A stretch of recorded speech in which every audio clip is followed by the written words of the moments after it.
আরব বিশ্বের নাকের ডগায় বসে পশ্চিমারা যে কাজগুলো করছে এগুলো কনস্ট্রাকটিভ কাজ। বিগত 100 বছরে তারা সারা বিশ্বের প্রত্যেকটা বড় বড় সেক্টরের নিয়ন্ত্রণ নিয়ে নিয়েছে, এটা কনস্ট্রাকটিভ কাজ। আপনি যে এডুকেশন সিস্টেমে পড়াশোনা করছেন তার ভিত্তি, তার চাবিকাঠি, লাটাই ওদের হাতে। আপনি যে তথ্য প্রযুক্তিগুলো ব্যবহার করছেন না, এগুলোর সুতা, লাটাই ওদের হাতে। সারা বিশ্বের যে ফাইন্যান্সগুলো আছে, বড় বড় ফাইন্যান্স, এই ফাইন্যান্সগুলোর লাটাই ওদের হাতে। সারা বিশ্বের যে বড় বড় ব্যাংকিং সিস্টেমগুলো দেখেন, আর ব্যাংকিং সিস্টেমগুলোর ভবিষ্যৎ ভালো না, যারা ইকোনমিক্স জানেন তারা বুঝবেন, এদের লাটাই ওদের হাতে।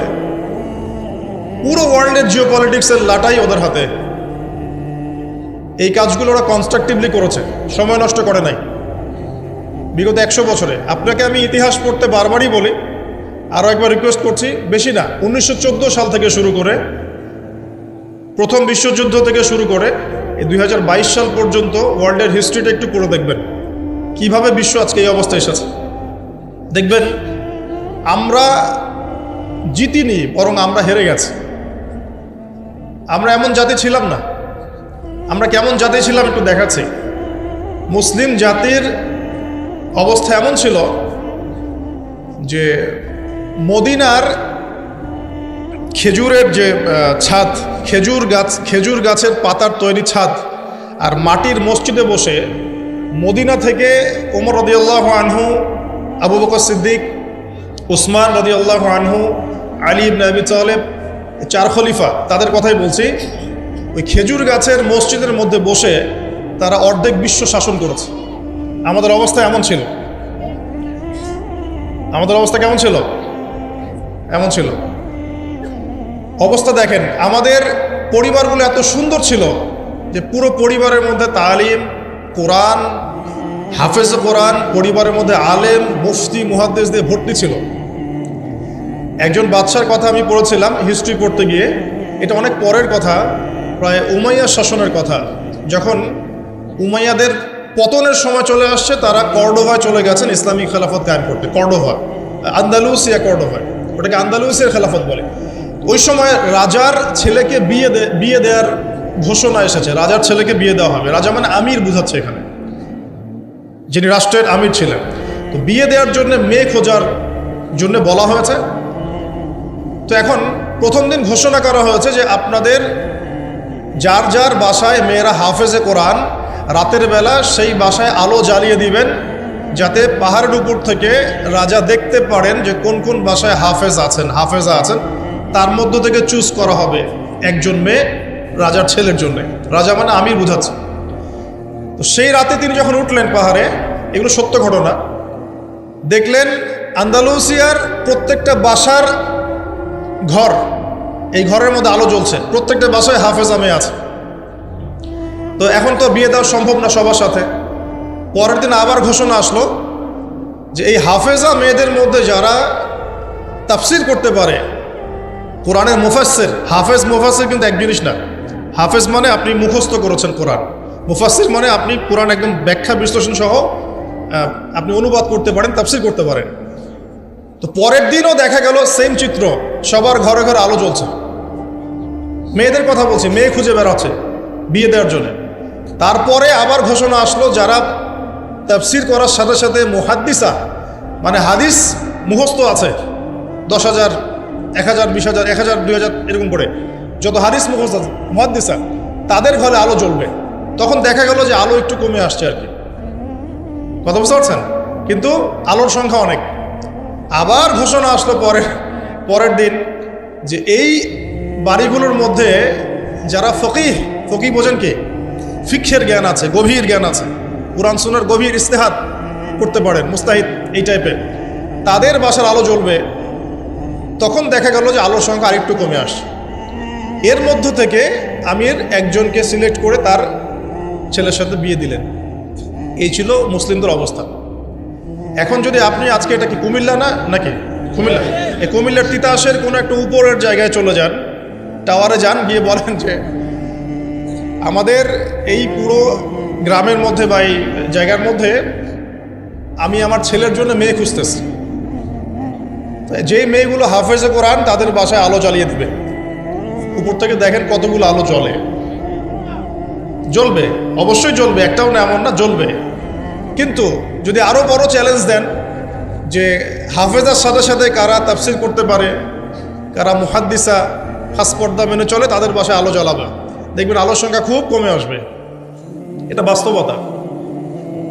দুঃখের সাথে জানাতে হয় আমরা এমন অনেক হাফেজে কোরআনকেও চিনি ব্যক্তিগতভাবে, যারা কোরআন হেফজ করার পরেও অল্প সময়ের মধ্যেই ভুলে গেছে, এবং হাফেজে কোরআন হওয়ার পরেও কোরআনের 10টা-20টা সূরার তাফসীর তারা করতে পারছে না, 10টা-20টা আয়াতের অনুবাদ তারা বলতে পারছে না, এমনও মানুষ কিন্তু আছে। ঠিক আছে, তো আমাদের অবস্থা কিন্তু এমন ছিল না। আমরা এই বিশ্বকে নেতৃত্ব দিয়েছি এক সময়, সুদীর্ঘ প্রায় 1250 বছর। কত বছর? যে জাতি তার শেকড় চিনে না, যে জাতি তার ইতিহাস জানে না, তাদেরকে তো মোটিভেটেড করা খুব সহজ, ডিমোটিভেটেড করা সহজ। আমাদের তরুণ প্রজন্ম এখন ওয়ার্ল্ড কাপের হিস্ট্রি জানে, এই ব্রাজিল আর্জেন্টিনার হিস্ট্রি জানে, মেসি নেইমারের হিস্ট্রি জানে। দাঁড়ান, এগুলোর প্রয়োজন নাই, এটা কোনো প্রয়োজন নেই। আমাদের তরুণ প্রজন্ম এদের হিস্ট্রি জানে, নায়ক নায়িকাদের হিস্ট্রি জানে, গায়ক গায়িকার হিস্ট্রি জানে। ওই যে পতিতা, যেটা আধুনিক পতিতা আর কি, যেটা সরাসরি পতিতা ভিত্তিতে জড়িত না থাকলেও মানুষকে উৎসাহিত করে, উদ্বুদ্ধ করে, অশ্লীলতার ফেরিওয়ালা, তাদের হিস্ট্রি জানে। বলিউড হলিউডের হিস্ট্রি জানে। আমাদের তরুণ প্রজন্ম সব জানে এগুলা, cricket, football, everything. Bollywood Hollywood, বিশ্বকাপ আসলে তো কথাই নাই। কিন্তু আমাদের তরুণ প্রজন্ম আমাদের শেকড় জানে না। কয়জন তরুণ জানে যে আমরা এমন একটা জাতি ছিলাম যারা সারা বিশ্বকে নেতৃত্ব দিয়েছি? নেতৃত্ব দেওয়া ডিফারেন্ট জিনিস, মানে সারা বিশ্বের কোনো কিছুই আমাদের পারমিশন ছাড়া হতো না, এমন একটা অবস্থা ছিল। বিশ্বের কোনো জায়গায় কোনো মুসলিমকে আঘাত করবে, অন্যায়ভাবে তাকে মেরে ফেলবে বা টর্চার করবে, এই সাহস কারো ছিল না, এমন যুগ ছিল। মুসলিম পুরুষের কথা বাদ দেন, মুসলিম কোনো নারীর দিকে চোখ তুলে তাকাবে বা তার ইজ্জত হরণ করবে, এমন ক্ষমতাও কারো ছিল না। এটাকে রূপকথার গল্প মনে হচ্ছে না এখন? বিগত 100 বছরে এই পরিস্থিতি দেখে মনে হচ্ছে এমনও কি সময় ছিল? হ্যাঁ, এমন সময় ছিল, এই তো বেশি দিন আগের কথা নয়। ঘরে ঘরে হাফেজ ছিল, ঘরে ঘরে হাফেজ, ঘরে ঘরে আলেম, ঘরে ঘরে মুফতি মুহাদ্দিস ভর্তি। শুধু তাই নয়, বিজ্ঞানী দিয়ে ভর্তি, ফিলোসফার দার্শনিক দিয়ে ভর্তি, অ্যাস্ট্রোনমিস্ট দিয়ে ভর্তি, জ্যোতির্বিদ্যায় পারদর্শী, বায়োলজিতে পারদর্শী, কেমিস্ট্রিতে পারদর্শী, এরকম ঘরে ঘরে ছিল। বর্তমান বিশ্বের যে শিক্ষা সেক্টরগুলো আছে, প্রত্যেকটা সেক্টরের ভিত্তি মুসলিমরা দিয়ে দিয়েছে বিশ্বকে, জানেন? এই যে অর্থনীতি নিয়ে আমরা এত বাড়াবাড়ি করি না, সবচেয়ে সেরা অর্থনীতি শিখিয়েছেন ইউসুফ আলাইহিস সালাম। কে শিখিয়েছেন? সূরা ইউসুফ পড়ে দেখেন। আমরা সূরা ইউসুফ এর নাম শুনলে মনে করি ইউসুফ মানে ইউসুফ জুলেখা, ইউসুফ জুলেখা, তাই না? মাথায় চলে আসে ইউসুফ আর জুলেখা। ইউসুফ আলাইহিস সালাম কি ছিলেন? খুব সুন্দর দেখতে ছিলেন, এতটুকু জানি আমরা। কিন্তু ইউসুফ আলাইহিস সালামের বাহ্যিক সৌন্দর্যের চাইতে তার চরিত্রের সৌন্দর্য আরো অনেক বেশি ছিল। তাকে রাজার স্ত্রী অফার করছে ভালোবাসার, প্রেম বিনিময়ের, দরজা লাগিয়ে দিচ্ছে, আর তিনি বলছেন মাআযাল্লাহ, আমি আল্লাহকে ভয় করি। তার চরিত্রের সৌন্দর্য দেখেন। খালি আমরা রূপের সৌন্দর্যের কথা বলি, তাই না? ইউসুফ আলাইহিস সালাম যখন কারাগারে, কেন কারাগারে পাঠিয়েছে? বিনা অপরাধে। আর বিনা অপরাধেও মানুষ কারাগারে যায়। কারাগারে যারা যায় তারা সবাই যে অপরাধী এমনটা নয়, বিনা অপরাধেও মানুষ কারাগারে যায়। দাঁড়ান, ইউসুফ আলাইহিস সালাম কেন গেলেন? তাকে অপবাদ দেওয়া হয়েছে, জেনার অপবাদ, নাউজুবিল্লাহ। 1 দিন 2 দিন না, 7 দিন 10 দিন না, 12টা বছর তিনি কারাগারে। কত বছর? 12 বছর। ওই 12 বছরের মধ্যে তিনি একটা ঘটনা ঘটেছে, 2 জন কয়েদি এসেছে। কয়জন? নতুন কয়েদি। একজন বলছে যে আমি স্বপ্ন দেখলাম যে আমার মাথার মধ্যে রুটি রাখা হয়েছে, এই রুটি এসে পাখি খেয়ে নিচ্ছে। আরেকজন স্বপ্ন দেখলো যে সে রাজাকে শরাব পান করাচ্ছে।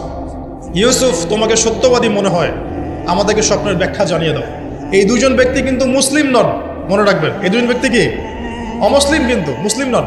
দেখেন, অমুসলিম ব্যক্তির স্বপ্ন সত্য হতে পারে, দলিল। অমুসলিম ব্যক্তির স্বপ্ন কি হতে পারে? সত্য হতে পারে। ইউসুফ আলাইহিস সালাম ব্যাখ্যা করে দিলেন যে শরাব পান করাচ্ছে সে অচিরে ছাড়া পেয়ে যাবে এবং সে রাজাকে শরাব পান করাবে, রাজার ঘনিষ্ঠ হয়ে যাবে। আর যার মাথার থেকে রুটি খেয়ে নেওয়া হচ্ছে তাকে শুলদণ্ড দেওয়া হবে, তার মগজ খেয়ে ফেলবে পাখি। তাই হলো। আর ইউসুফ আলাইহিস সালাম এই ব্যক্তিকে বলে দিলেন যার ব্যাপারে তার ধারণা হলো যে এই ব্যক্তি নাজাত পাবে, তুমি যখন রাজার কাছে যাবে তখন আমার কথা স্মরণ করো, যে আমি তোমাকে এই কথাটা বলেছিলাম, রাজার সামনে স্মরণ করো। তো ইউসুফ আলাইহিস সালাম এখানে বন্দী, তারা ছাড়া পেয়ে গেলেন। এবার যখন এই ব্যক্তি রাজার কাছে গেলেন, রাজা আবার একটা স্বপ্ন দেখলো। কে স্বপ্ন দেখলো? সূরা ইউসুফের মধ্যে বলা আছে, পড়ে দেখবেন। রাজা স্বপ্ন দেখছে যে 7টা চিকন গাভী 7টা মোটা তাজা গাভীকে খেয়ে ফেলছে, ঠিক আছে? আর উনি শীষ স্বপ্ন দেখলেন, শীষ। এই স্বপ্নটা তার কাছে অদ্ভুত মনে হলো। 7টা জীর্ণ শীর্ণ গাভী 7টা মোটা তাজা গাভীকে কেমন করে খেয়ে ফেলতে পারে? তিনি খুব টেনশনে পড়ে গেলেন। রাজ্যের সব জ্ঞানী গুণী লোকদেরকে ডাকলেন, এর ব্যাখ্যা কী হবে, এর ব্যাখ্যা কী হবে, কেউ বলতে পারছে না। তখন এই ব্যক্তি যে ছাড়া পেয়ে এসেছে তার মনে হলো যে হ্যাঁ, ইউসুফ নামে একজন ব্যক্তি আছে, সে আমাকে স্বপ্নের ব্যাখ্যা বলেছিল, হয়তোবা সেই স্বপ্নের ব্যাখ্যাটা বলতে পারবে। সে চলে গেল জেলখানায়, সেখান থেকে ইউসুফকে গিয়ে বলল, ইউসুফ, তোমাকে আমরা সত্যবাদী পেয়েছি, তোমাকে আমরা সত্যবাদী পেয়েছি, এই স্বপ্নের ব্যাখ্যা কি হবে, রাজার স্বপ্নের ব্যাখ্যা। ইউসুফ আলাইহিস সালাম বললেন যে এর অর্থ হচ্ছে যে অতি শীঘ্রই এই মিশরের মধ্যে দুর্ভিক্ষ আসবে। কি আসবে? কি আসবে? আচ্ছা, তার মানে দুর্ভিক্ষ শব্দটা কোরআনে আছে। রাজাকে গিয়ে বলো যে ওই মহিলাদের কি খবর, যে মহিলারা ইউসুফ আলাইহিস সালামের ব্যাপারে এরকম অপবাদ দিয়েছিল। তখন এই ব্যক্তি গিয়ে রাজাকে বলল, ওই মহিলাদের কথা তিনি জিজ্ঞাসা করেছেন। তখন রাজা বলছে যে ইউসুফ নির্দোষ ছিল। সেই মহিলারা স্বীকার করলো যে ইউসুফ নির্দোষ ছিল, আসলে আমরাই তাকে ওয়াসওয়াসা দিয়েছি, আমাদের দিকে প্রলুব্ধ করেছি। রাজা বলেন তাকে বের করে নিয়ে আসো। ইউসুফ আলাইহিস সালামকে বের করে আনা হলো। আনার পর তাকে বলা হচ্ছে এই স্বপ্নের ব্যাখ্যা কি হবে এবং এর সমাধান কি। ইউসুফ আলাইহিস সালাম বলছেন যে ব্যাখ্যা হচ্ছে এই যে আপনার এই রাজ্যে দুর্ভিক্ষ আসবে, তবে আপনি যদি আমাকে খাদ্য মন্ত্রণালয়ের দায়িত্ব দেন তাহলে এই সমস্যা আমি মোকাবেলা করতে পারবো ইনশাআল্লাহ। আমি বিশ্বস্ত এবং আমার এই বিষয়ে জ্ঞান আছে। কে বলেন এটা? ইউসুফ আলাইহিস সালাম। এবার জেলখানা থেকে আল্লাহ পাকের তাকদীর দেখেন। জেলখানা, কুয়ার মধ্যে ছিলেন, কুয়া, বাবার খুব কাছের সন্তান, তাই না? ইয়াকুব আলাইহিস সালাম কাছের সন্তান, সেখান থেকে ভাইদের ষড়যন্ত্রে কুয়ার মধ্যে, মনে আছে? কুয়া থেকে মিশরের বাজারে ওখানে বিক্রি করে দেওয়া হলো, ওখান থেকে রাজপ্রাসাদে, ঠিক আছে? রাজপ্রাসাদে বড় হচ্ছেন। এরপর এই যে মেয়েদের ঘটনা, তারপর জেনার মিথ্যা অপবাদ, 12 বছর কারাগারে। তারপর সেখান থেকে আল্লাহ রাব্বুল আলামিন বের করে নিয়ে আসলেন কোথায়? মিশরের খাদ্যমন্ত্রী। তাকদীর, ভাগ্য। কিভাবে বুঝাবো আল্লাহ পাকের পরিকল্পনা কত বিশাল। যখন ইউসুফ আলাইহিস সালাম জেলখানায়, তখন কি কেউ ভেবেছিল যে এই ব্যক্তির দ্বারা মিশরের লক্ষ লক্ষ মানুষের দুর্ভিক্ষের কবল থেকে সে বাঁচবে? এই ব্যক্তির দ্বারাই? কেউ ভাবে নাই। আল্লাহ পাক লিখে রেখেছিলেন। এ কারণেই একটা রিকোয়েস্ট করবো এখানে, যে জীবনে চড়াই উতরে আসবে আপনার আমার সবারই, কোনো অবস্থায় আল্লাহর প্রতি ভরসা হারাবেন না। আল্লাহ রাব্বুল আলামিন আপনার ব্যাপারে পরিকল্পনা করে রেখেছেন। আপনার মনের মধ্যে যদি সততা থাকে, অনেস্ট একটা মন থাকে, ইনশাআল্লাহ আপনি দুনিয়াতেও সফল হবেন, পরকালে সফল হবেন ইনশাআল্লাহ। আপনি যদি সৎ হন, মনের থেকে যদি আপনি সৎ হন, আল্লাহর কাছে আপনি সৎ হন, সারা দুনিয়া মিলে আপনার কোনো ক্ষতি করতে পারবে না ইনশাআল্লাহ। আর আপনি যদি অসৎ হন, মনের মধ্যে অসততা থাকে, দুনিয়ার মানুষ বাহবা দিলেও একদিন ধরা খাবেন ইনশাআল্লাহ। এটা বাস্তব, এর বাইরে যাবে না ইনশাআল্লাহ। দেখেন, ইউসুফ আলাইহিস সালাম দায়িত্ব চাচ্ছেন, আমাকে দায়িত্ব দেন, আমি এই বিষয়টা ভালো বুঝি। আল্লাহ পাক তাকে এই যে খাদ্য মন্ত্রণালয় নিয়ে আসলেন। ইউসুফ আলাইহিস সালামের হাতে পরবর্তীতে দুর্ভিক্ষের কবল থেকে পুরো মিশরবাসী বেঁচে গেল এবং লক্ষ লক্ষ মানুষের জীবন বেঁচে গেল, আলহামদুলিল্লাহ। তাহলে অর্থনীতির মূল মন্ত্র শিক্ষা পেলাম না? কোরআনে আছে না? এখনো সামনে আমরা এই শব্দগুলো শুনতে পাচ্ছি না? সমাধান পেতে হলে কোরআনে আসতে হবে। সমাধান পেতে চান কোরআনে আসতে হবে। যদি না আসেন এটা আপনার ইখতিয়ার, পরবর্তীতে এর ফলাফল আমাদেরকে ভোগ করতে হবে। আল্লাহ পাক আমাদের সবাইকে কোরআন এবং সুন্নাহ মাফিক জীবন গড়ার তৌফিক দান করুন। একটা খালি পয়েন্ট বললাম, দেখেন ইকোনমিক্সের দুরবস্থা দূর করারও ফর্মুলা কোরআনে পাওয়া গেছে। আগেকার মুসলিমদের অবস্থা বলছি, জ্যোতির্বিজ্ঞান নিয়ে অনেক কথা হয় না, এই গ্রহে নাসাই পাঠাচ্ছে সেই পাঠাচ্ছে, ভালো করে পড়ে দেখবেন জ্যোতির্বিজ্ঞানের মূল নীতিগুলো সূত্রগুলো দিয়েছে মুসলিমরা। মেডিকেল সায়েন্স নিয়ে অনেক কথা হয়, মেডিকেল সায়েন্স এগিয়ে যাচ্ছে, মেডিকেল সায়েন্সের মূল নীতিগুলো দিয়েছে মুসলিমরা। এই কেমিস্ট্রি তোমরা পড়ো, পর্যায় সারণী মূলনীতি দিয়েছে মুসলিমরা। এই যে আমরা যে ল্যাপটপ চালাই, ইন্টারনেট চালাই, হ্যাঁ ডিজিটাল যত কিছু চালাই, এর জন্য প্রয়োজন হচ্ছে অ্যালগোরিদম। কিসের অ্যালগোরিদম? এই অ্যালগোরিদম আবিষ্কার করেছে মুসলিমরা। এই অ্যালগোরিদম যদি মুসলিমরা আবিষ্কার না করতো, আপনি ল্যাপটপ চালাতে পারতেন না, কিছুই করতে পারতেন না। এর বেস দিয়েছে কে? মুসলিমরা। এই যে ম্যাথামেটিক্স নিয়ে এত ফকর করি, ম্যাথামেটিক্স এর বেইজও মুসলিমদের থেকে এসেছে। আপনারা কি জাবর ইবনে হাইয়ানের নাম শুনেছেন? আচ্ছা বাদ দেন তার কথা। আপনারা কি ইমাম রাজির নাম শুনেছেন? আচ্ছা, ফিলোসফি দর্শন এর মূলনীতি দিয়েছেন তিনি। অনেক ইবনে সিনার নাম শুনেছেন? চিকিৎসা বিজ্ঞান পুরো ভিত্তি দিয়েছেন তিনি। আর এই যে পলিটিক্যাল সিস্টেম যেটা আমরা ওয়ার্ল্ড পলিটিক্স যেটা আমরা বলি, এর ভিত্তি দিয়েছেন কে জানেন? উমর ইবনুল খাত্তাব রাদিয়াল্লাহু আনহু। কে দিয়েছেন? এই যে প্রশাসনিক ডিপার্টমেন্ট, সদর দপ্তর, এই মন্ত্রণালয় সেই মন্ত্রণালয়, এটা স্টার্ট করেছিলেন কে জানেন? সর্বপ্রথম উমর রাদিয়াল্লাহু আনহু। আমরা অনেকে জানি না। আমি এটাই বলছিলাম আপনাদেরকে যে যে জাতি তার শেকড় চিনে না তাকে ডিমোটিভেটেড করা খুব সহজ। আমরা যদি হিস্ট্রি পড়া শুরু করি, ইতিহাস পড়ি, কোরআন সুন্নাহর পাশাপাশি আমরা দেখব বিশ্বের প্রত্যেকটা বড় বড় সেক্টরের মূল নীতি স্থাপন করে গেছে কারা? মুসলিমরা। তাহলে এখন কেন আমরা এই জায়গায় আসলাম? কি কারণ? আমি একটু কারণটা বলি আপনাদেরকে। মন খারাপ করছেন কি? নিজেদের চেহারাটা আয়নায় দেখতে হয়। যদি আমরা আমাদের চেহারা আয়নায় দেখার সৎসাহস না থাকে, তাহলে উন্নতি করব কিভাবে? নাকি প্রশংসা থাকবে? আমরা সেই জাতি, আমরা বীরের জাতি। সারা বিশ্বে বীরত্বের সাথে লড়াই করে ইসলাম প্রতিষ্ঠা করেছে কারা? আমরাই। এই যে ভারতবর্ষে ইসলাম পাচ্ছেন, ভারতবর্ষে ইসলাম ঢুকেছে একটা ঘটনাকে কেন্দ্র করে। কি ঘটনা? একজন মুসলিম নারীর ইজ্জতের উপর হামলা চালিয়েছিল একজন লম্পট রাজা। এই ঘটনাকে কেন্দ্র করে বিন কাসিম, এই যে ঘোড়সাওয়ার, অল্প কিছু সৈন্য নিয়ে আক্রমণ করেছিলেন ভারতবর্ষ। এই যে বিজয়, এখান থেকে শুরু হলো ইসলাম। তারও আগে চিটাগাং আছেন, চিটাগাং চট্টগ্রাম, এই চিটাগাং রোড দিয়ে, এই পোর্ট দিয়ে আরবরা বাণিজ্য করত। ওই দিক দিয়ে ইসলাম ঢুকেছে একদিক দিয়ে। আবার সুফি পীর মাশায়েখরা ছিলেন, তারা এখানে ইসলাম প্রচার করেছেন। তিনভাবে ইসলাম ঢুকেছে উপমহাদেশে। ইসলাম পেতেন না এগুলো। দেখুন কেন হলো এই অবস্থা? বিকজ ওই সময়ে একটা মুসলিম পরিবারের মধ্যে কোরআনের হাফেজ থাকতো। পাওয়া যায় এখন সব পরিবারে? রেয়ার। আমরা মনে করি যার ব্রেন সবচেয়ে খারাপ ওকে হাফেজি মাদ্রাসা দেওয়া লাগবে, আর যার ব্রেন খুব ভালো ওকে আমরা দিব ইঞ্জিনিয়ারিং, ডক্টর। আমরা শিক্ষাটাকে ভাগ করে ফেলেছি। একটা হচ্ছে দুনিয়ার শিক্ষা, একটা হলো আখিরাতের শিক্ষা, তাই না? অথচ শিক্ষা তাকেই বলে যে আমার দুনিয়াও দিবে আখিরাতও দিবে, এর নাম শিক্ষা।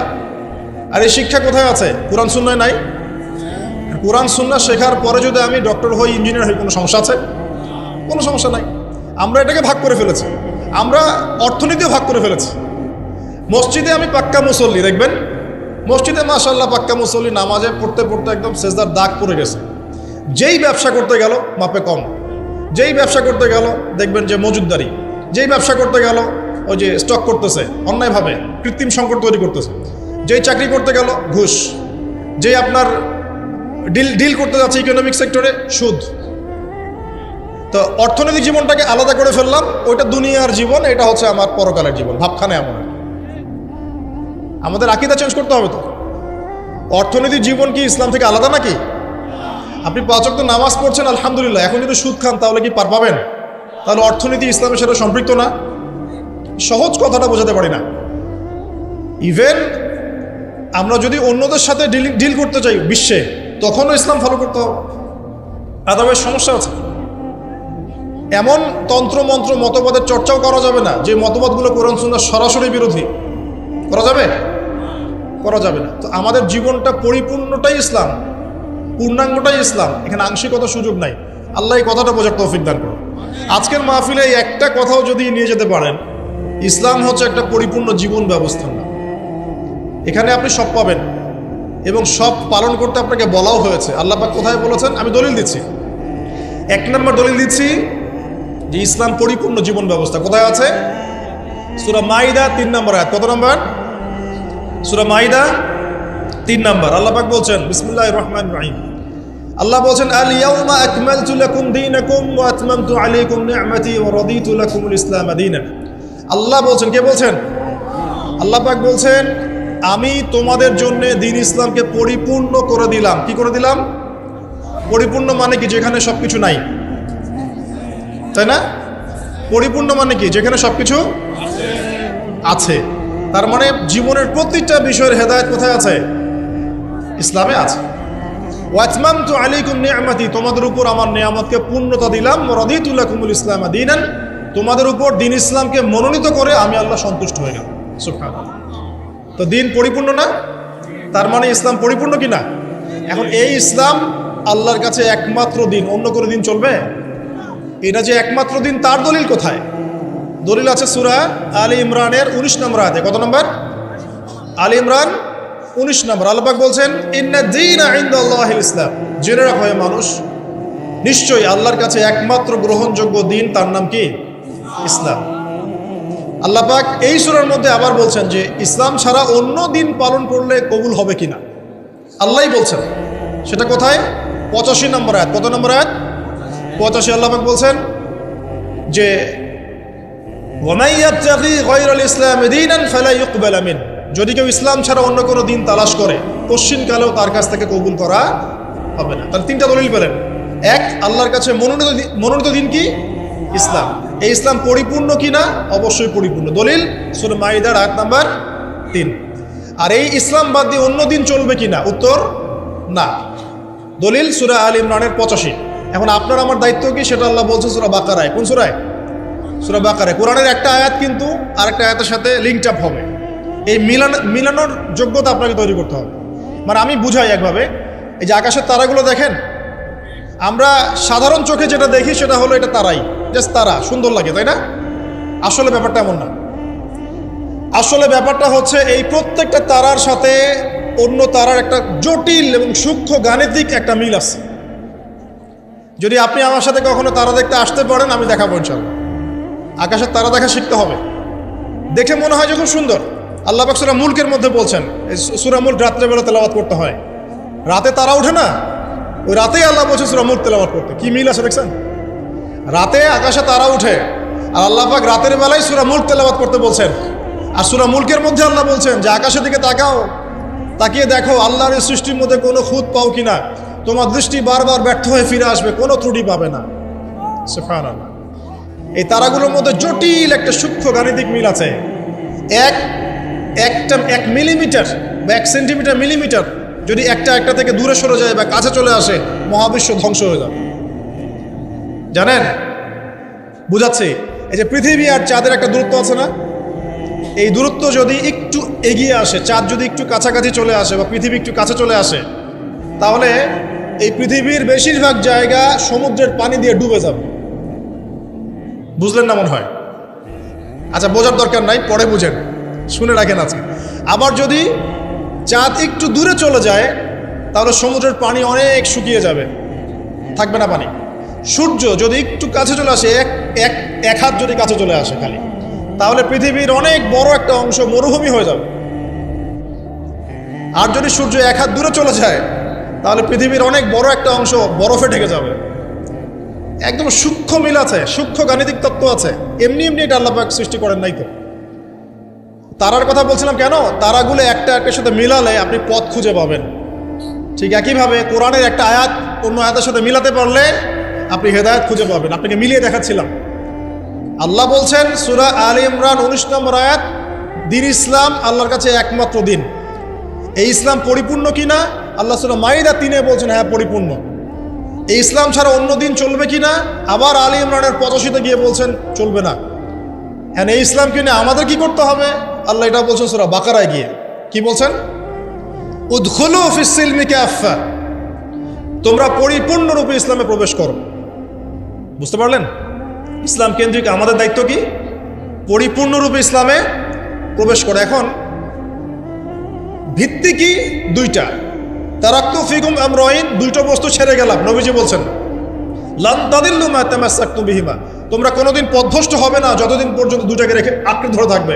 এক নম্বর কিতাব আল্লাহ, আল্লাহর কিতাব কুরআন, দুই নম্বর সুন্নতে নবীহি, নবীর সুন্নাহ। কুরআন এবং সুন্নাহকে কেন্দ্র করে ইসলাম, এটাতে পরিপূর্ণরূপে প্রবেশ করতে বলা হচ্ছে। আর আপনার সাথে আমার কথা, পরিপূর্ণ প্রবেশ মানে কি বুঝায়? আমি ইবাদত বন্দেগীর জীবনে পাক্কা মুসল্লি হব, অর্থনৈতিক জীবনে গিয়ে সুদ খাবো, আমি কি পরিপূর্ণ মুসলিম কিনা? সহজ কথা বলেন, পরিপূর্ণ মুসলিম কি? এদিকে আপনি তাহাজ্জুদ পড়ছেন, মাশাআল্লাহ, 5 ওয়াক্ত নামাজ পড়ছেন, নফল নামাজ পড়ছেন, রোজা রাখছেন, দান সদকা করছেন, খুবই সুন্দর, মাশাআল্লাহ। কিন্তু আপনি অন্যের সম্পদ অন্যায়ভাবে হরণ করছেন, মুসলিম হবে পরিপূর্ণ?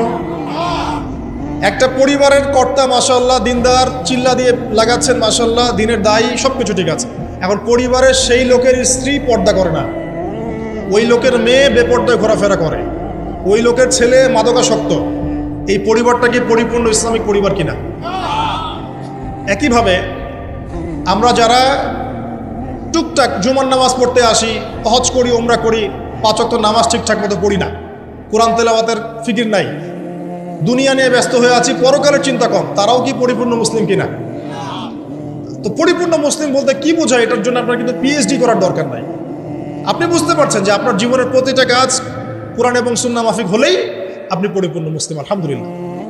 এবং এই কাজটা করার জন্যে আপনাকে কিন্তু কেউ বাধাও দিচ্ছে না, আপনি স্বাধীন, চাইলেই আপনি করতে পারেন। কেউ কি বাংলাদেশের প্রেক্ষাপটে কি ইসলাম পালন করতে কাউকে বাধা দেয়া হচ্ছে? যে নামাজ পড়তে যাবেন না, দাড়ি রাখতে পারবা না, হ্যাঁ, তোমরা টাকলুর উপরে কাপড় তুলতে পারবা না, মেয়ে পর্দা করতে পারবে না। হ্যাঁ, ইনডাইরেক্টলি হয়তো কিছু কিছু মানুষ এরকম করছে হয়তোবা, কিন্তু ওদের সংখ্যা কিন্তু বেশি না, ওদের সংখ্যাও বেশি না, তাদের শক্তিও নাই। এটা জাস্ট একটা মুখের আস্ফালন মাত্র, আর কিচ্ছু না। কিন্তু বাংলার বেশিরভাগ তাওহীদি জনতা কি চায়? ইসলাম চায় না? চায়। তো আপনি যদি প্র্যাকটিস করেন, কেউ কি বাধা দিবে? ওয়াদা করেন আজকে থেকে 5 ওয়াক্ত নামাজ ছাড়বেন না, বেহুদা অহেতুক কোনো ফাহেসা কাজে সময় নষ্ট করবেন না, নিজের গায়ের মধ্যে সুন্নত নিয়ে চলে আসবেন, পারবেন না ইনশাল্লাহ? দাড়ি ছেড়ে দিবেন ইনশাল্লাহ, গোফ ছোট করে ফেলবেন, টাকনুর নিচে কাপড় থাকলে উঠিয়ে ফেলবেন, পারবেন না? যদি কোনো হারাম সম্পর্ক থাকে আজকেই তওবা করে ফিরে আসবেন। ফিরে আসার সময় আবার বললেন না যে আজকে শেষ কথা, তোমার সাথে আর কথা হবে না, এই কাজ করতে যায় না, তাহলে এই শেষ কথা আর শেষ হবে না, একদম ডিলেট, সাথে সাথে ডিলেট। যদি সুযোগ থাকে, অর্থনৈতিক সামর্থ্য আছে, পরিবারে গিয়ে বলবেন, বা মেয়ের পরিবারে প্রস্তাব পাঠাবেন, যদি বিয়ে করার সুযোগ থাকে বিয়ে করে ফেলবেন। সুযোগ নাই, ডিসকানেক্টেড, কোনো দরকার নাই। এই নেক্সট সুরতে ধোকা খাবেন না, এটা নেক্সট সুরতে ধোকা। যখন একটা মানুষ জেনায় লিপ্ত থাকে তখন তার দোয়া আল্লাহ পর্যন্ত পৌঁছায় না তো, আর জেনা ছেড়ে দিলে পরে আপনার দোয়া ডাইরেক্ট আল্লাহর কাছে পৌঁছাবে ইনশাআল্লাহ। প্রমাণ নেবেন? দলিল দিচ্ছি শোনেন। 3 ব্যক্তি, কয় ব্যক্তি? 3 ব্যক্তি চলছে পথ, হঠাৎ ঝড় এসেছে, একটা গুহার মধ্যে ঢুকেছে, গুহার মুখ বন্ধ হয়ে গেছে, একদম বন্ধ, বের হওয়ার কোনো জায়গা নেই। এটা সত্য ঘটনা, রাসূল সাল্লাল্লাহু আলাইহি সাল্লাম বলেছেন। এখন তারা বলছেন তো বের হওয়ার তো কোনো অপশন নাই, কিভাবে বের হব আমরা? একজন বলছে তাহলে একটা কাজ করি, চলো আমাদের নেক আমলের ওসিলা করে আল্লাহর কাছে দোয়া করি। কিসের ওসিলা? আমরা এই যে দোয়া করার জন্য হুজুর ডাকি, তাই না? আসেন 40টা, এই যে 1 বছরই 3 দিন 7 দিন করি না, নিজের দোয়া নিজে করা শেখেন। আপনার কি চাওয়া সেটাকে আমি বুঝতে পারবো নাকি? এরকম একটা ঘটনা আছে, হুজুরকে ডেকেছে দোয়া করতে, হুজুর পুরো দোয়াটাই 1 বচনে করেছে, আল্লাহ আমাকে হেদায়েত দাও, আমাকে রিজিক দাও, আমাকে হেফাজত করো। আর মুসল্লি সব বলছে আমিন আমিন আমিন। দিন শেষে লাভকার হলো হুজুরের, জিলাপিও আমি পেলাম, দোয়া আমার কবুল হলো, সবই তো আমার হলো, এবং শেষে হাদিয়াওটা আমি পেলাম। এটা তো আপনার দোয়া আপনাকে করতে হবে। তো এই তিন ব্যক্তি দোয়া করছে নিজের নেক আমলের ওসিলা দিয়ে দোয়া করলে দোয়া কবুল হয়। এখানে কি বলে দিব কোন কোন ক্ষেত্রে দোয়া করলে দোয়া কবুল হয়? শোনেন, আগে হালাল খাইতে হবে দোয়া কবুল হলে। দোয়া কবুল হওয়াতে হলে আগে হালাল খেতে হবে, হারাম খেলে দোয়া কবুল হবে না। আর আমরা এখন সুদের যুগে বাস করি না, সবাই সুদখোর হয়ে যাচ্ছে দিন দিন। আর সুদ যে এখন এত সূক্ষ্ম, আমি ইনশাল্লাহ আপনাদেরকে কোনো একটা পরিবেশে যেখানে আমি এডুকেটেড শ্রেণীর মানুষ পাবো ইনশাল্লাহ, সেখানে আমি শুধু অর্থনীতি নিয়ে কথা বলবো। এখানে আপনি বুঝতে পারবেন যে কত সূক্ষ্ম সুদ চলছে এখন, কত সূক্ষ্ম। এই যে ইলেকট্রনিক মানিগুলো আমরা ইউজ করছি না, এর মধ্যেও সুদ আছে, বুঝবেন না। একটা রাষ্ট্রকে তারা বাদ রাখে না সুদখোর বানাতে। যদি আমাদের রাষ্ট্রের কোনো লোন প্রয়োজন হয়, আমরা যদি ওয়ার্ল্ড ব্যাংকের কাছে যাই বা IMF-এর কাছে যাই, সুদ ছাড়া কোনো লোন তারা দিবে না, কখনো দিবে না। এবং এটা ফোর্সফুলি করবে তারা, সুদ ছাড়া আপনি বেরোতে হতে পারবেন। তো পরে আসি ওইদিকে, আমি ওইদিকে আছি না। দোয়া কবুল করাতে হলে আপনাকে আগে হালাল রিজিক সার্চ করতে হবে, 1 নম্বর। 2 নম্বর, তাওহীদ চর্চা করতে হবে। শিরকের পাপে লিপ্ত থাকলে দোয়া কবুল হওয়া ডিফিকাল্ট। এবং সুন্নতের চর্চা করবে, বেদাতি আমল করলে দোয়া কবুল হওয়া ডিফিকাল্ট আছে। এর পাশাপাশি আমি কিছু অপশন বলে দিই। যখন দেখুন বৃষ্টি হচ্ছে, তখন দোয়া করবেন, দোয়া কবুল হবে ইনশাআল্লাহ। দোয়া করার আগে একবার বলবেন আলহামদুলিল্লাহ, কমপক্ষে একবার বলবেন আলহামদুলিল্লাহ রাব্বিল আলামিন, একবার কমপক্ষে। মানে প্রথমে আল্লাহর প্রশংসা করবেন, তারপর একবার দরুদ পড়বেন আল্লাহুম্মা সাল্লি আলা মুহাম্মাদ ওয়া সাল্লিম, তারপর হাত তুলে দোয়া শুরু করবেন। বৃষ্টি পড়ছে, দোয়া শুরু করে দেন, দোয়া কবুল হবে ইনশাআল্লাহ। আজান দিয়েছে, আজান এবং একামতের মাঝখানের সময়টা আছে, এই সময়টা কাজে লাগান, দোয়া কবুল হবে ইনশাআল্লাহ। নামাজে দাঁড়িয়েছেন, সেজদায় গিয়েছেন, সেজদায় দোয়া করেন, দোয়া কবুল হবে ইনশাআল্লাহ। প্রশ্ন করে অনেকে যে ভাই সেজদায় কি বাংলায় দোয়া করা যাবে? হ্যাঁ যাবে, যদি আপনার নামাজটা নফল নামাজ হয়। কোন নামাজ হয়? ফরজ নামাজে করবেন না, নফল নামাজে করতে পারেন ইনশাআল্লাহ।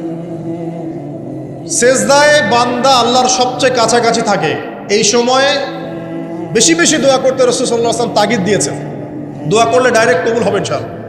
পিতা মাতার খেদমত করে দোয়া করেন, দোয়া কবুল হবে ইনশাআল্লাহ। এখন তো পিতা মাতার খেদমত মানুষ করতে চায় না। এটা সেই যুগ যে যুগে পিতা মাতার সাথে দাস দাসীর মতো আচরণ করা হয়। সন্তানরা ভুলে গেছো তোমরা যে তোমরা একদিন পিতামাতা হবা। আমরাও কিন্তু একদিন পিতামাতা হব। যারা বিয়ে শাদী করেছে, সন্তান সন্ততি হয়েছে, তারা জানে এই যে প্রসব বেদনার একটা সেকেন্ড, 1 সেকেন্ড বা 1 মিনিট প্রসব যে বেদনা মায়ের হয়, এর ঋণ আমরা সারা জীবনে শোধ করতে পারবেন? এই কারণেই মায়ের পায়ের নিচ জান্নাতের কথা বলা আছে। মাদের সম্মান আল্লাহর কাছে অনেক বেশি, মেয়েদের সম্মান অনেক বেশি। এই নারীবাদী ফ্যামিনিস্টরা যা বুঝিয়েছে, ইসলাম এমন নয়। তো ইসলাম এমন নয়, ইসলামে মেয়ের মর্যাদা সবচেয়ে উপরে।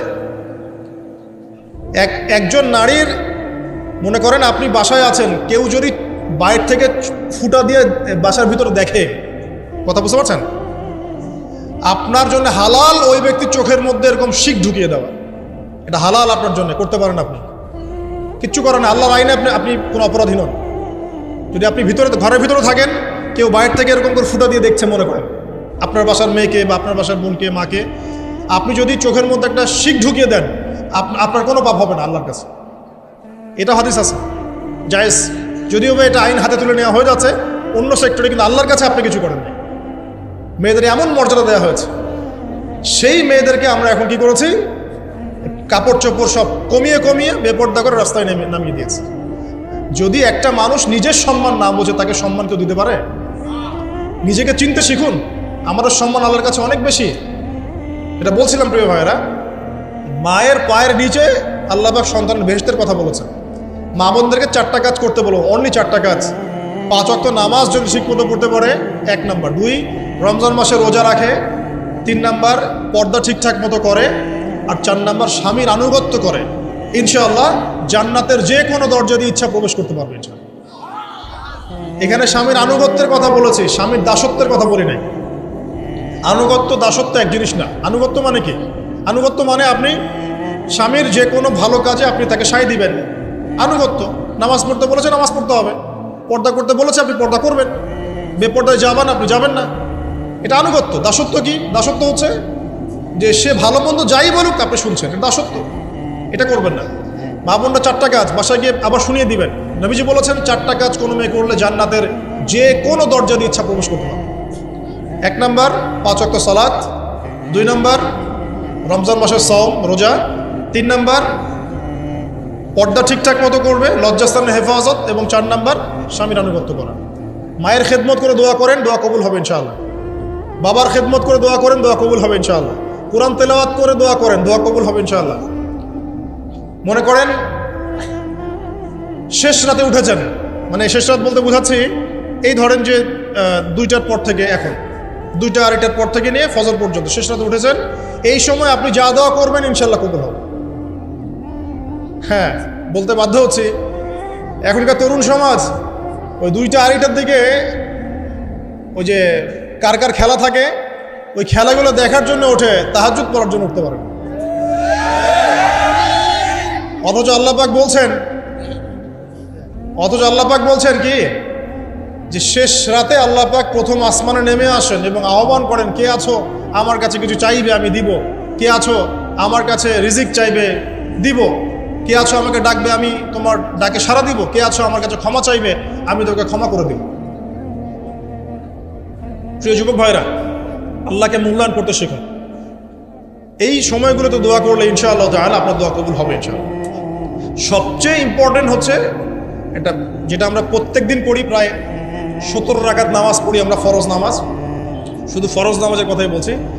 এখানে আপনি 34টা সেজদা করেন, 17 রাকাত ফরজ, 34টা সেজদা করেন। প্রত্যেক সেজদায় যদি একটা করে দোয়া করতে পারেন ইনশাআল্লাহ আল্লাহ আপনার দোয়া কবুল। দোয়া কবুল করার কিছু জায়গা বলে দিলাম, বেশি বেশি দোয়া করতে হবে। আমরা উম্মার অবস্থাগুলোকে বুঝতে শিখব। এখানে এই 3 ব্যক্তি, এটা বলে আমি শেষের দিকে যাচ্ছি, একটু ধৈর্য ধরেন। এই 3 ব্যক্তি পড়ে গেছে গুহার মধ্যে। আমি বলছিলাম জেনা ছেড়ে দিলে তোমার দোয়া আল্লাহ পাক ডাইরেক্ট কবুল করবে ইনশাআল্লাহ। কিভাবে? এই দলিল দিচ্ছিলাম যে তারা বলছে আমাদের নেক আমল যা আছে এটা দিয়ে দোয়া করতে হবে, কোনো অপশন তো নাই বের হওয়ার। একজন বলছে যে আল্লাহ, আমি আমার পিতামাতার খেদমত করতাম, মাকে দুধ পান না করিয়ে কখনো দুধ পান করি নাই, আল্লাহ এই কাজটা যদি তোমার কাছে ভালো লেগে থাকে আজকে আমাকে এই বিপদ থেকে উদ্ধার করো। এই দোয়া করার সাথে সাথেই এই গুহা থেকে পাথরটা একটু সরে গেল এভাবে। আর জড়বস্তু আল্লাহ পাকের হুকুম মানে, আল্লাহ পাকের হুকুম মানে না খালি 2টা শ্রেণীর মানুষ, এক হচ্ছে মানুষ আর একটা জিন জাতি। এই পুরো প্রকৃতি আল্লাহ পাকের হুকুম মেনে চলে। আর জড় বলতে আসলে কিছু নাই, যদি আমি বোঝানোর জন্য জড় বলেছি, আল্লাহ পাকের হুকুমে সবকিছু জীবন্ত। এই যে মাটিতে আমরা বসে আছি না এখন, এই মাটি কিয়ামতের মাঠে সাক্ষী দিবে যে এখানে মাহফিল হয়েছিল। হ্যাঁ, ওইখানে বসে তুমি টিকটক করেছো, লেকচার শুনো নাই ভালো করে। একটা মাহফিলে যাচ্ছিলাম, দেখলাম যে এখন স্টেজে উঠি নাই, ওই সুযোগে দেখলাম যুব সমাজ রাস্তার পাশে দাঁড়িয়ে সিগারেট খাচ্ছে, ব্রেক নিচ্ছে আর কি, চা সিগারেটের ব্রেক। হুজুর আসলে আলোচনা শুনবো। এখানে এসে যদি আমরা মানে কোরআন সুন্নাহর বাইরে কোনো কাজ করি, এই মাটি আবার সাক্ষী দিবে। এটা দলিল কোথায় আছে? সূরা জিলজাল পড়ে দেখবেন। সূরা জিলজালের মধ্যে দলিল আছে যে আল্লাহ পাকের হুকুমে এই জমিন কথা বলবে ইনশাআল্লাহ, আল্লাহ পাক হুকুম করবে। জি, তো একটু সরে গেল ওই পাথর। তারপরের ব্যক্তি দোয়া করছে, আল্লাহ, আমার একজন কাজের লোক ছিল, সেই কাজের লোক কিছু টাকা পেত, টাকা না নিয়ে বেচারা চলে গেছে, আমি ওই টাকা দিয়ে কিছু পশু কিনেছি, এই পশুগুলো কিনে আমি পালন করেছি, অনেক দিন পর সেই ব্যক্তি এসেছে আমার টাকা দাও। তখন আমি বলেছিলাম যে এই যতগুলো পশু দেখছো সব তোমার। সেই লোক বলছে, আমার সাথে কি ঠাট্টা করছো? বলছে, না ঠাট্টা করছি না, তোমার টাকা দিয়ে আমি পশু কিনেছিলাম, এই প্রজনন হতে হতে হতে আজকে এতগুলো হয়েছে, সব তোমার, নিয়ে যাও। আল্লাহ, কলিজা দেখেন, আসলে দান করার জন্য কলিজা লাগে, টাকা লাগে না। আল্লাহর পথে দান করার জন্যে কলিজা লাগে, টাকা লাগে না। আর কিছু মনে করবেন না, আমি বিভিন্ন মাহফিলে যাচ্ছি, এই একটা কমন দৃশ্য দেখি এই কালেকশনের। আমার জানা নাই যে এভাবে নাম লিখিয়ে কোনো কালেকশন নবীর যুগ থেকে হয়েছে, আমার জানা। বরং কতটুক দিয়েছে এটা গোপন রাখলেই ভালো। কে দিয়েছে, কত দিয়েছে জানানোর কোনো দরকার নেই।